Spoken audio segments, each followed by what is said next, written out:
tukiendelea na uhusiano ambao tuko nao na serikali ambao ni wa kuongea wa negotiation, counties zitapata pesa zile zilizo zetu, kwa sababu pesa zimekaa kwa national government, ndio kwa sababu hatuna ile percentage inatakikana. Lakini functions zikikuja, kwa sababu functions zinakuja na pesa, hiyo itakuwa pia tumefikisha ile kiwango ambacho county governments zinataka. Like in my place, I've called a government institution to investigate into and give me a clear roadmap on how to handle the wage bill.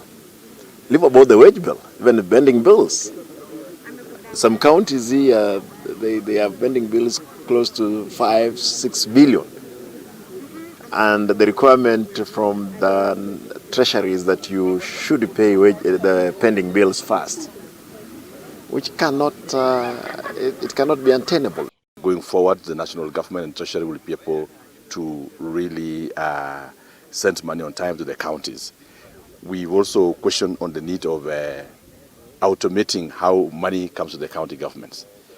As it is now, the Treasury from the county, that is the CC for Finance and his team, are the ones to travel all the way to Nairobi from different counties to take some funny letter to the controller of budget for money to be released. And we are saying that one is not happening in national government ministries. Why should it be happening in